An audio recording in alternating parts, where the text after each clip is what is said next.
দেখেন, ধর্ম, বর্ণ, গোত্র নির্বিশেষে সব জায়গায় আপনি একটা কথা পাবেন, যে আপনি তখনই জীবনের ওই সাধক স্তরে উঠতে পারবেন যখন আপনি আসলে ইগোটা ত্যাগ করতে পারবেন।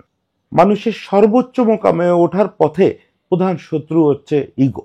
সেই জিনিসটা খেলাধুলায় খুব সত্যি। খুব বেশি খেলোয়াড় ইগো ঝেড়ে ফেলতে পারে না। খুব বেশি খেলোয়াড় আপনি ক্রিকেট, ফুটবল সব খেলা মিলে আপনি হাতে গুনলে হয়তো 5-6 জন খেলোয়াড় পাবেন যারা তাদের খেলোয়াড়ি জীবনেই ইগো ঝেড়ে ফেলতে পারছে। কেউ কেউ জন্মাইছেই ওই ইগোটা ছাড়া, যেমন মোহাম্মদ আলী, জিদান, মেসি, এদের কথা বলতে পারেন যে এরা জীবন থেকে বহু বহু আগে, সম্ভবত পেশাদার ফুটবল খেলা শুরু করার আগেই ইগোটারে অনেক দূরে রেখে আসছে। ফলে এরা সারাটা জীবনই সাধকের মতো ফুটবল খেলছে। তারা শুধু ফুটবল খেলে নাই, তারা ফুটবলের সাধনা করছে। এই একই রকম ক্রিকেটেও আপনি কিছু ক্যারেক্টার খুঁজে পাবেন যারা ওই ইগোটারে ঝাড়তে পারছে। সেই জিনিসটার সবচেয়ে বড় উদাহরণ হচ্ছে ক্রিকেটে সচিন টেন্ডুলকার। সচিন টেন্ডুলকার কখনোই ইগো নিয়ে ঘুরতেন না, যে এই জিনিসটা আমার দেখাই দিতে হবে, অমুক বোলারে আমার মারতেই হবে। এই জিনিসটা ওনার ভিতরে খুব একটা ছিল না।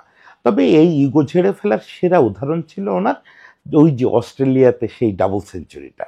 ওই ডাবল সেঞ্চুরি করার পথে উনি ওনার প্রিয় শট বিসর্জন দিয়েছিলেন।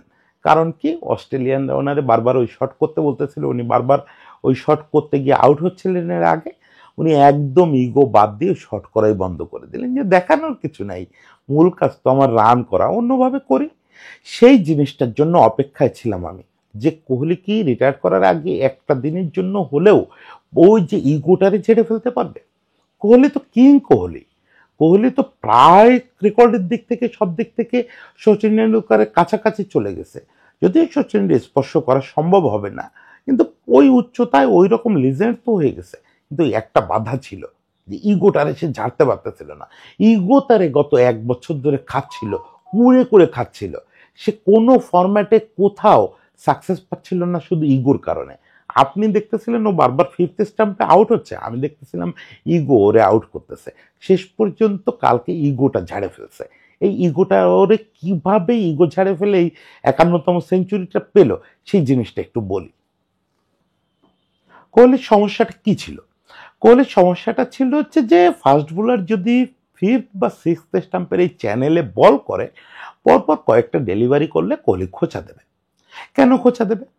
কারণ কোহলি একসময় এই জায়গার বল খুব ভালো খেলতো, খুব ভালো খেলতো, মাস্টার ছিল। কিন্তু দুর্বলতা তৈরি হয়ে গেছে, বয়স হয়েছে, রিফ্লেক্স কমছে, আগের মতো দ্রুত গতিতে ব্যাট ওখানে যাচ্ছে না, পাটা ফ্রন্ট ফুটটা যত দ্রুত আগানো দরকার হচ্ছে না। ফলে ওই ফিফথ সিক্সথ স্টাম্পের ওই চ্যানেলের বল খেলতে পারতেছে না। এখন এই জিনিসটা একজন গ্রেটের মেনে নেওয়া কঠিন। কেন কঠিন? কারণ হচ্ছে ওই যে ইগো, ইগো তাকে বাধা দেয়। ইগো বলে যে ওরে বাবা, তুমি সর্বকালের সেরা ব্যাটসম্যানদের একজন, তুমি কেন এটা মেনে নেবা? কোথাকার কোন রাম শাম যদু মধু এসে তোমারে চ্যানেলে বল করতেছে আর তুমি সেটা হেরে যাবা? তুমি না খেলে লিভ করবা, কিংবা অন্য জায়গায় পাঠানোর চেষ্টা করবো বলটা? না, তোমাকে স্কোয়ার কাটি করতে হবে, বা তোমাকে ওই যে থার্ড ম্যানের ওপর দিয়েই খেলতে হবে। এটা এই যে ইগো নামের শয়তান, এই ইগো নামের শয়তানের প্ররোচনায় সে বারবার ওই জায়গায় খোঁচা দেয় আর বারবার আউট হয়ে যায়। অস্ট্রেলিয়া সফরে তো এটা একদম হাস্যকর হয়ে গেল, যে বোলাররা ওখানে বল করতেছে হাসতে হাসতে, ফিল্ডাররা জানে, ধারাভাষ্যকাররা জানে, দর্শকরা জানে, সবাই হাসতেছে। ভাই, বিরাট কোহলি, বিরাট কোহলি আধুনিক যুগের লিজেন্ড। সে যতই তার অন্যান্য ছোটখাটো ত্রুটি থাক, কিন্তু লোকটা তো বিরাট কোহলি, তাকে নিয়ে হাসাহাসি হচ্ছে। আপনি বোঝেন ইগো তারে কোথায় নিয়ে গেছে? সেই জিনিসটা সে শেষ পর্যন্ত পরিত্যাগ করলো। সে বুঝলো, তাকে কে বুঝাইছে আমি জানি না।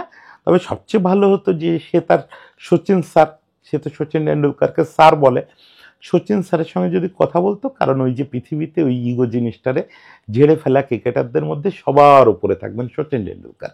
উনি কখনো ইগো দেখান নাই। ওই ইগো কিভাবে ঝাড়তে হয় সেটা সেরা উদাহরণ ওই যে বললাম অস্ট্রেলিয়ার সেই ডাবল সেঞ্চুরি।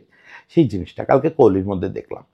কোহলি পুরোটা ইনিংস শাহিন শাহ আফ্রিদিরা কিন্তু বহু চেষ্টা করছে চ্যানেলে বল করে ওরে দিয়ে খোঁচা দেওয়ানোর। কোহলি করে নাই। কোহলি কালকে ওই শটের চেষ্টাই করে নাই। সে এমনকি কালকে খুব একটা বড় স্কোরিং শটেরও চেষ্টা করে নাই। সে দেখতেছে যে রানটা দেখা যায়, এখানে আমার দেখনদারি করার কিছু নাই। এই বিরাট কোহলির কালকে আমি নতুন দেখলাম।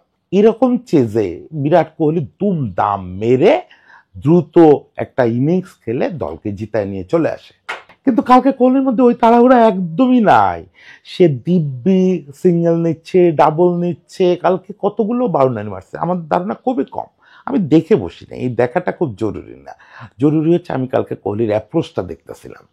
সে যে রান নিচ্ছে তার ভিতরে ওই হাড়িটা নাই, তার ওই অস্থিরতাটা কেটে গেছে। তার যেই হোক ওইটা কাটাইছে, সেটা আনুশকাও হতে পারে, কোনো কোচও হতে পারে, বা সচিন টেন্ডুলকারও হতে পারে, আমি জানি না। এমনকি স্রষ্টা নিজেও করে না অনেক সময়, একটা অস্থির মতো মানুষের ভেতর থেকে স্রষ্টা নিজেও ওইটা বুঝায় দেন যে তোমার ইগো অস্থিরতাটা ছাড়তে হবে।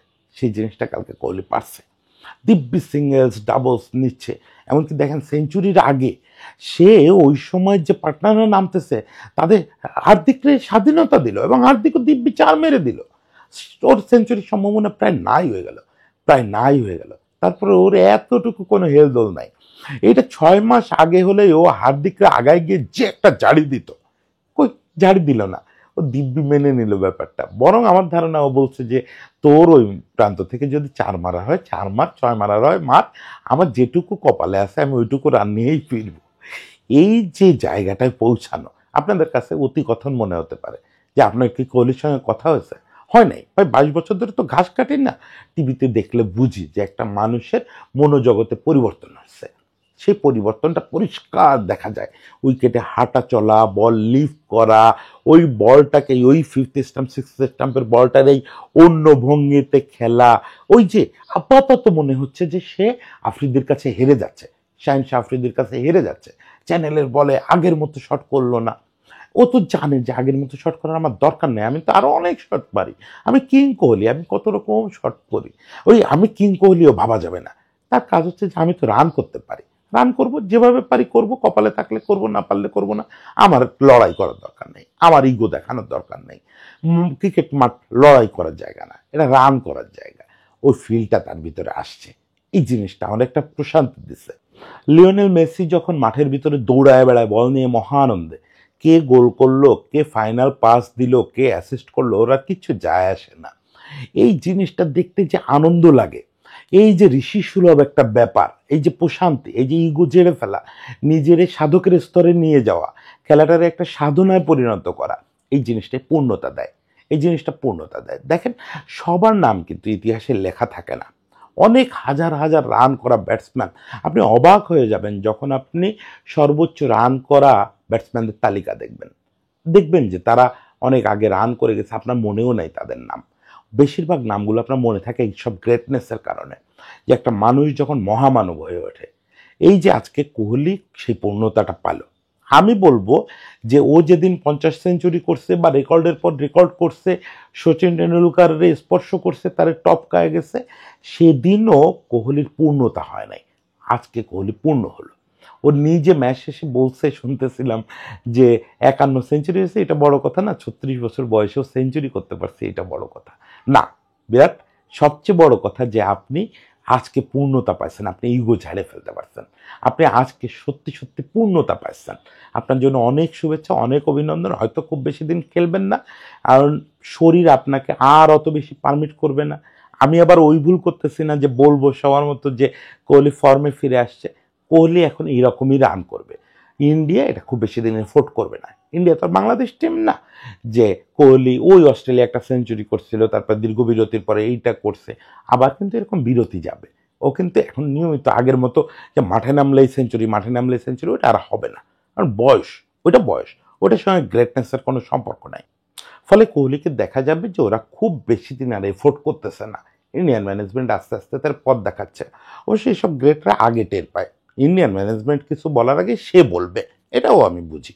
তবে আবার আরেকটা জিনিস, আমার এই কথার বিপক্ষে একটা কথা থেকে যায়, সেটা হচ্ছে গ্রেটরা ঠিক কতদিন পর্যন্ত ফর্মে থাকবে বা ঠিক কোন সময় ফর্মে ফিরে আসবে, এটাও বলা খুব কঠিন। সচিন টেন্ডুলকার কিন্তু এই 36-এর পরে এসে আরেকবার দুর্দান্ত ফর্মে চলে আসছিল, 39 বছর পর্যন্ত আরও 3 বছর দুর্দান্ত ফর্মে ছিল। এই 35-36-এর দিকেই লেখা হয়েছিল যে এন্ডুলকার, তারপরে কিন্তু সচিন টেন্ডুলকার এসে আরও এক গাদা রান করছে, প্রচুর রান করছে। কে জানে, কোহলি হয়তো সেটাও করতে পারে। গ্রেডদের ব্যাপারে তো অনুমান চলে না। তো যাই হোক, সে কি করবে আমি জানি না। কাল থেকেও যদি খেলা বন্ধ করে দেয়, আজও যদি এই কন্টেন্ট শেষে শুনি, শ্যুট করা শেষে শুনি যে কোহলি আর খেলবে না, তাতেও আমার কোনো দুঃখ নেই। অ্যাটলিস্ট ওই পূর্ণতা, ওই সাধকের স্তরে পৌঁছানোর যে তৃপ্তি, ওইটা নিয়ে যাবেও। কোহলির জন্য শুভেচ্ছা, সবাই ভালো থাকবেন।